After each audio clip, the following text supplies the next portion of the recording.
Assalamualaikum warahmatullahi wabarakatuh. Perkenalkan, nama saya Dr. Mirza Murni SIMN. Saya adalah dosen tetap Prodi Manajemen Fakultas Ekonomi Universitas Muhammadiyah Aceh. Dalam hal ini, saya mengampu mata kuliah Manajemen Strategik, yaitu mata kuliah yang memiliki kemampuan investigasi dalam rangka menyelesaikan permasalahan organisasi, kemudian menerapkan pemikiran logis, kritis, sistematif, inovatif dalam pengembangan implementasi ilmu pengetahuan dan menyelesaikan permasalahan yang ada dalam organisasi dan mengambil keputusan berdasarkan hasil analisis terhadap informasi dan data.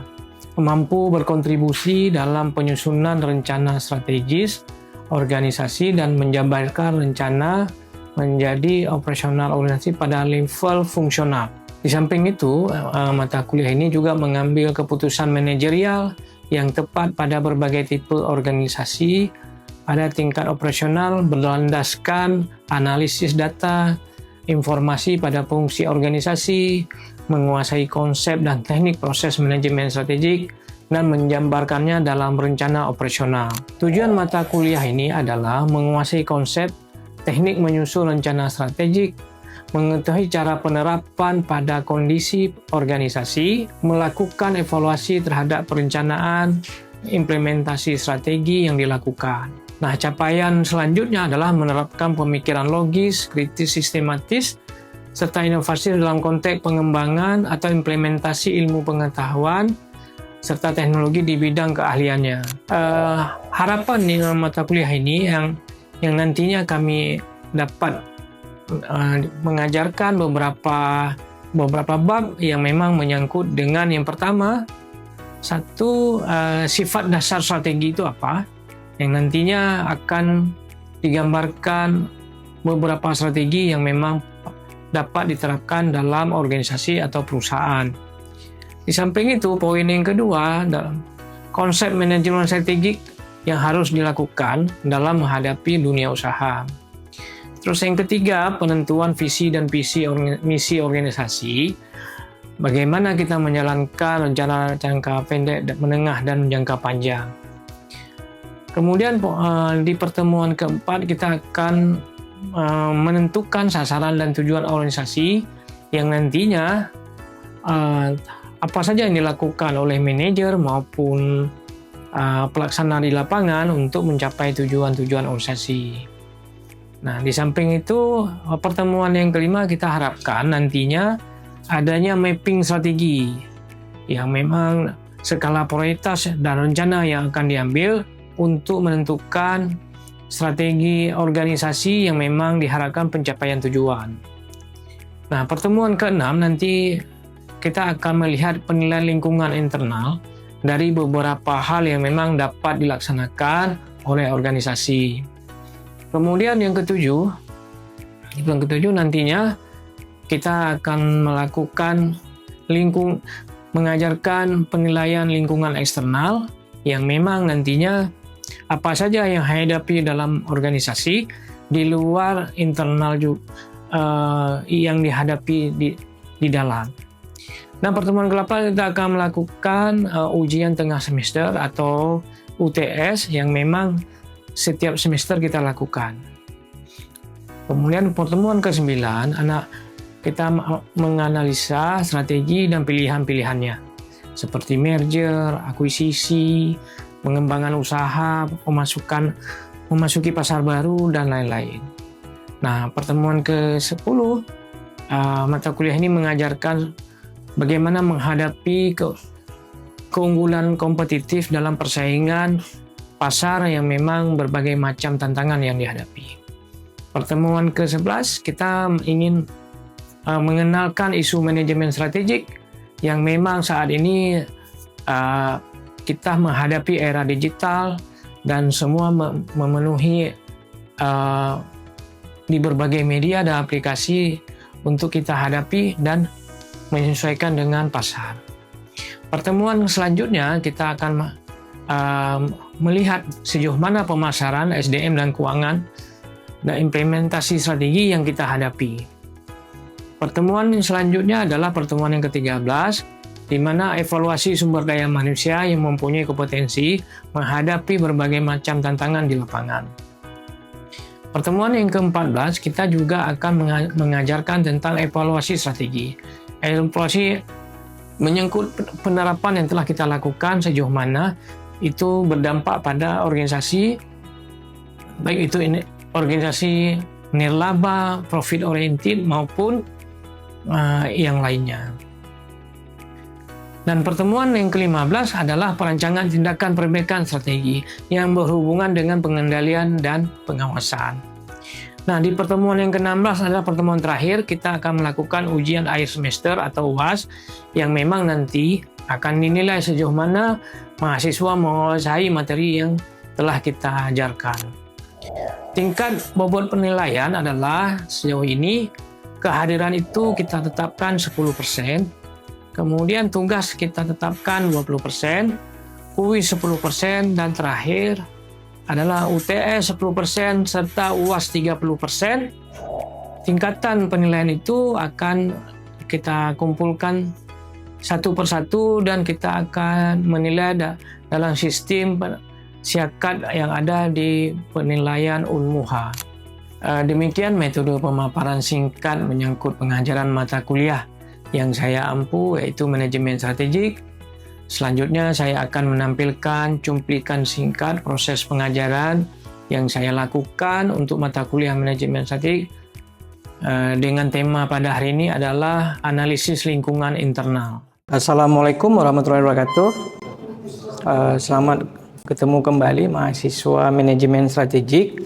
Untuk hari ini kita membahas tentang tema yaitu visi, misi, goal, dan objektif. Apa itu visi? Nah, hari ini kita bahas secara luas agar pemahaman tentang strategik itu lebih utuh ya. Nah, saat ini sering kita dengar itu namanya visi kan? Visi. Nah, visi itu adalah pencapaian tujuan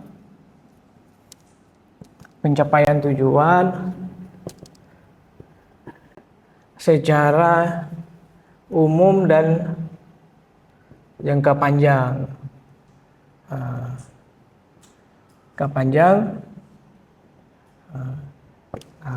Itu disebut visi. Sedangkan misi itu adalah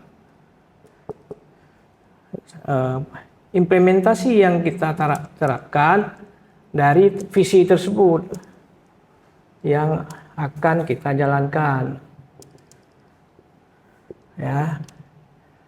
Nah, semua orang menganggap waktu dalam pencalonan sebuah kepala daerah, presiden maupun lembaga apapun yang bersifat dengan pencapaian tujuan, dia harus menjelaskan perencanaannya ke depan. Nah, perencanaan ke depan itulah yang disebut dengan visi.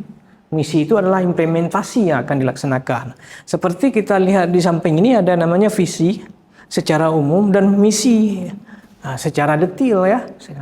Nah, hari ini kita bahas itu untuk menjalankan bagaimana strategi yang akan kita terapkan dalam organisasi agar perusahaan atau organisasi kita berjalan sesuai dengan sasaran yang kita inginkan. Nah, goal itu tujuan juga artinya ya. Goal itu adalah tujuan. Nah, tujuan ya. Nah, kemudian objektif. Objektif itu pencapaian tujuan juga gitu ya. Pencapaian tujuan. Nah, organisasi itu berbagai macam yang memang kita harus paham. Salah satunya adalah organisasi yang kita sebut ini adalah nirlaba. Nirlaba itu mencapai tujuan, tapi dia bukan utama mendapatkan profit. Tujuan dia adalah seperti dia mendapatkan misalnya seperti Unmuha salah satunya ada nirlaba ya. Dia nggak mencapai profit, tapi mencapai tujuan pendidikan berjalan, semua sesuai operasionalnya, walaupun dia tidak maksimum profit. Nah, maksimum profit itu maksimal laba. Kebalikan dari maksimal laba itu adalah profit. Nah, profit itu organisasinya seperti PT ya, PT, CV ya, atau BUMN. Dia tidak akan bisa berjalan tanpa menghasilkan keuntungan atau laba yang memang telah direncanakan. Nah, hari ini kita bahas itu agar bagaimana semua yang kita rencanakan itu berjalan sesuai dengan langkah awal dari visi kita. Nah, satu lagi adalah benefit. Nah, benefit itu adalah manfaat yang kita dapatkan dalam menjalankan organisasi. Jadi semua itu harus kita pahami bahwa tidak semua perusahaan atau organisasi itu menginginkan semua hal didapat. Tapi ada dia hanya benefit, hanya profit, hanya nirlaba. Nah ya, hari ini strategik mengajarkan bahwa kalau kita nggak punya visi, bahwa kita nggak tahu arah kemana kita lakukan. Nah, di teori yang menyatakan dari membangun visi itu namanya John Elkin. Kalimatnya, jika jauh Anda mungkin beruntung, jika dekat Anda bisa menyelesaikan dengan mudah, jika tanggung gampang-gampang susah dan sering gagal. Jadi dalam hal menyatakan visi, apa langkah yang mau kita buat? Nah, nanti diarahkan. Nah, visi seperti gambar di atas adalah analisa SWOT. SWOT itu pernah kita bahas adalah S itu adalah strength itu kekuatan, W itu weakness, kelemahan, O itu adalah opportunity atau peluang, T itu adalah threatness. Nah, semua itu harus kita pahami agar nantinya kita bisa merumuskan strategi kita. Strategi dalam misi. Di bawah itu adalah strategi tingkat bisnis, ya, dinamika persaingan. Jadi hidup ini adalah penuh dengan persaingan. Kita nggak bisa menghadapi permasalahan tanpa kompetitor. Jadi kompetitor itu semua kita buka usaha apa saja, swalayan di samping kita ada swalayan. Kita buka air isi ulang, di samping kita ada air isi ulang. Tapi mana yang dipilih oleh konsumen? Nah, konsumen cenderung memilih yang mana memuaskan dia, yang mana memudahkan dia. Nah, strategi itu kan akan dipakai untuk bersaing dalam mencapai tujuan tadi. Nah, tujuan itu adalah seperti tadi ada tujuan profit, benefit, kemudian nirlaba. Nah, hari ini kita menginginkan mana usaha yang kita inginkan sesuai dengan visi perusahaan. Nah, contoh gambar ini adalah ini kerangka dalam berpikir kita. Nah, pengamatan lingkungan eksternal ya.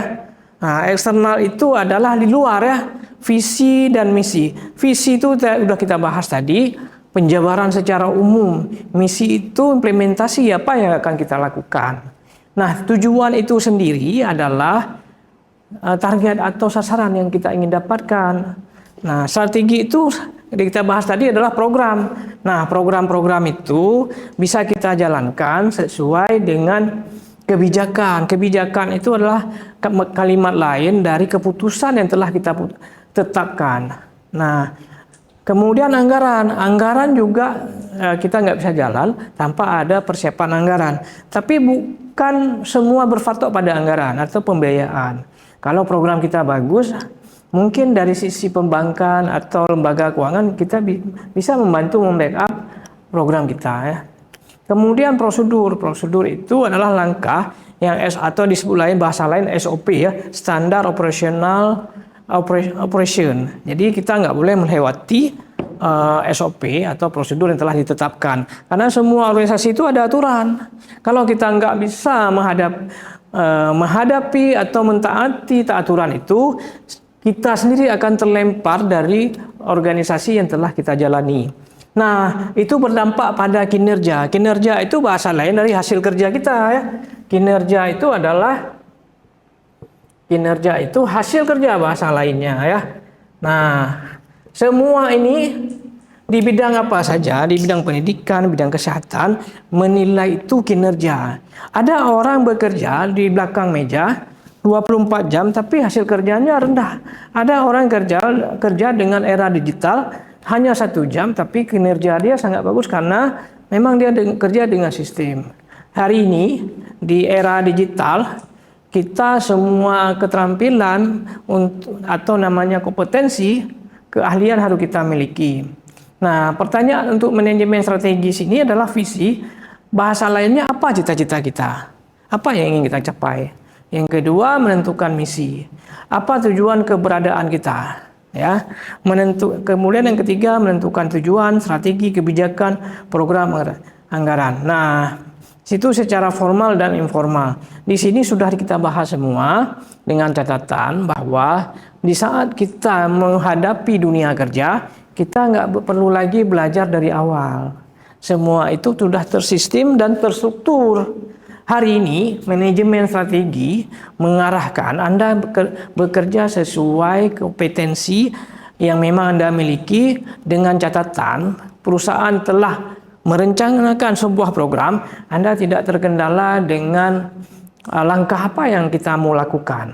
Yang kedua, harus kita pahami kompetitor atau pesaing kita itu di mana-mana. Kalau kita tidak siap bersaing, maka kita kalah dalam pasar nasional maupun internasional. Nah, saat ini itu nggak bisa kita hindari bahwa pasar bertambah dengan era digital. Jadi ada orang yang bekerja dengan sistem aplikasi dan sistem semua melakukan dengan era online. Jadi itu yang memang terkendala, sehingga sumber daya manusia kalau memang dia tidak bisa menyamai dengan zamannya akan tertinggal ya. Nah, hari ini strategi itu mengarahkan bahwa semua kita harus kuasai. Nah, di sini ada dinyatakan ada kompetensi atau kompetitif itu persaingan ya. Kedua, kita harus bisa menguasai teknologi. Teknologi itu sekarang nggak bisa kita hindari. Semua berdasarkan transaksi elektronik. Atau kalau kita transaksi jual beli barang dan jasa disebut e-commerce. Disebut e-commerce ya. E-commerce. Nah, e-commerce itu berlaku untuk semua level usia. Jadi Anda saat ini kan mau beli sesuatu, pakai Lazada, pakai Shopee, pakai Bukalapak dan lain-lain, kita nggak bisa hindari. Nah saat ini sudah zamannya gitu ya. Teknologi kedua, governmental. Government itu adalah pemerintah. Kita juga nggak bisa menghindari pemerintah akan mengatur tentang aturan-aturan itu. Kemudian politikal, environmental itu adalah lingkungan. Kemudian legal itu aturan atau kebijakan yang telah ditetapkan. Demografik itu adalah ilmu kependudukan. Kemudian cultural itu adalah kebudayaan gitu. Sosial itu kemasyarakatan, dan ekonomi itu adalah transaksi, peredaran uang dan transaksi yang berjalan saat ini. Nah itu ya.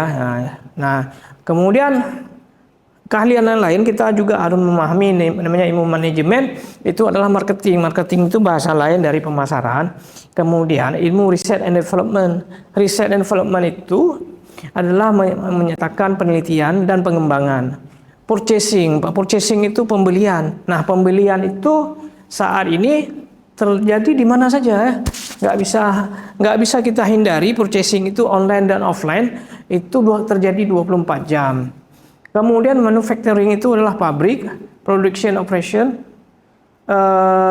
dan distribusi. Jangan terputus barang dari distribusi. Nah, sejauh ini kita memahami apakah kita paham dengan dunia yang telah memasuki di era digital atau tidak. Tapi kita harus paham bahwa nggak bisa kita mengelak bahwa memasuki era digital serba cepat. Nah, pertanyaan yang kedua, apakah saat ini sudah cukup dengan era digital? Tidak, sekarang berkembang adalah era AI ya. Apa arti AI? Kalau kalian pahami? Apa arti AI? Kecerdasan buatan ya. Kecerdasan itu kita semua dibantu oleh robot. Nah, seperti Anda meminta info segala sesuatu, ada ChatGPT ya. Ada di WA itu namanya Meta AI. Jadi semua terjadi dengan teknologi. Nah, hari ini kita bahas ini untuk kalian harus bisa paham semuanya agar bisa bersaing. Nah, ini finance namanya accounting, packaging itu kemasan, human resource itu penyediaan sumber daya manusia, vendor itu adalah vendor relation itu mitra kerja, promotion, pemasaran, adalah promosi, employee management relationship, computer system. Nah, semua itu harus Anda pahami bahwa itulah persaingan dan Anda harus bisa cerdas dalam menghadapi persaingan itu. Nah, hari ini kita bahas agar semua yang terjadi yang kita rencanakan itu berhasil dan memang bermanfaat bagi kita. Nah, nanti Anda akan dipercayakan apakah jadi manajer atau jadi pimpinan di suatu lembaga organisasi dan Anda tidak kalah bersaing dengan orang lain. Nah, bisnis misi itu adalah external politics. External politics itu peluang dan ancaman.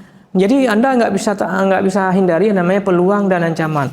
Semua itu terjadi karena organisasi itu ada peluang dan ada ancaman. Internal strength dan weakness, jadi kekuatan dan kelemahan. Nah, semua kekurangan dan kekuatan itu bisa nggak kita ambil suatu strategi agar kita tetap bertahan atau survive. Nah, hari ini manajemen strategi itu mengarahkan sumber daya internal itu mampu berkompetensi di lingkungan yang penuh dengan persaingan. Nah, hari ini kita bahas itu agar Anda nantinya siap bekerja di lingkungan yang memang penuh dengan tantangan gitu. Nah, strategi mission itu tujuan unik dan lingkup operasi perusahaan dalam lingkup produk dan pasar. Nah, ya. Nah, bahasa lain dari visi adalah cita-cita di masa depan diberikan pendiri atau pemimpin. Misi penjabaran ke dalam statement organisasi fokus pada kebutuhan dan stakeholdernya. Nah, ini semua kita lakukan, Anda bisa mengerjakan dari sisi semua. Dan hari ini kita mau Anda menjadi karyawan ya, atau manajer yang punya daya kompetensi. Sejauh ini apakah ada pertanyaan dari rekan-rekan mahasiswa? Ya, silakan. Pemahaman secara jelas apa yang disebut dengan nirlaba, profit, dan benefit.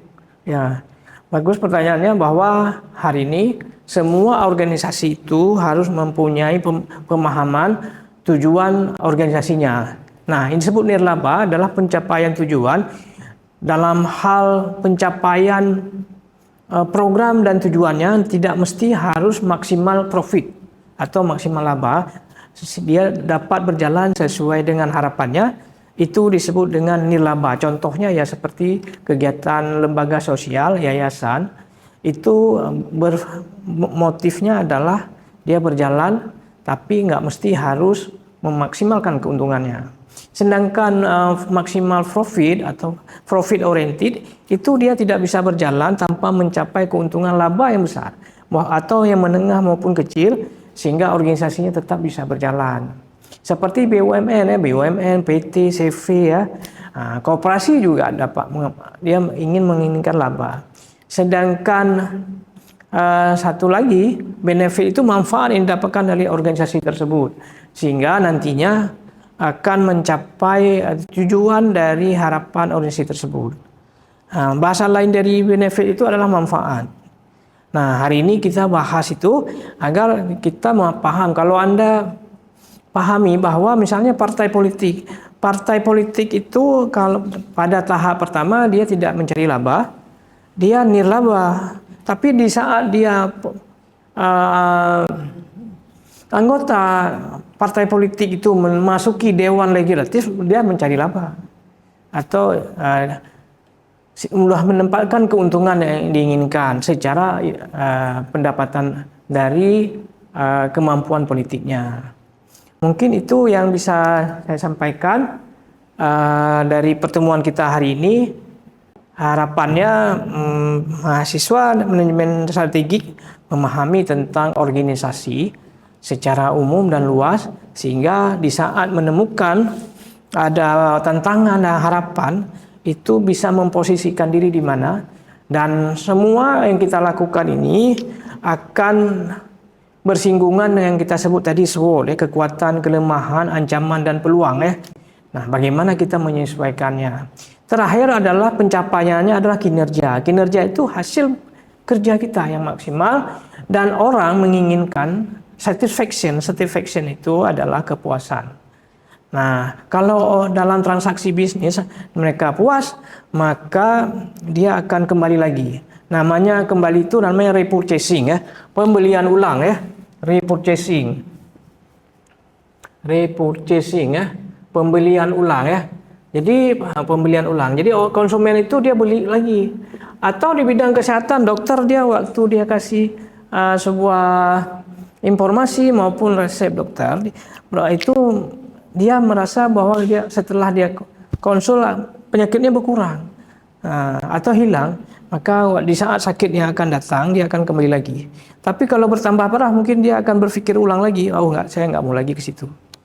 Nah, itu namanya repurchasing yang berhubungan dengan kepuasan konsumen. Demikian aja ya pertemuan kita hari ini. Nanti di session yang akan datang kita akan ketemu lagi dengan tema yang berbeda. Demikian yang saya sampaikan. Lebih kurang mohon maaf. Assalamualaikum warahmatullahi wabarakatuh. Demikian cuplikan singkat saya mengajar mulai tatap muka langsung sekaligus mengakhiri paparan menyangkut video pengajaran. Terima kasih atas perhatiannya. Assalamualaikum warahmatullahi wabarakatuh.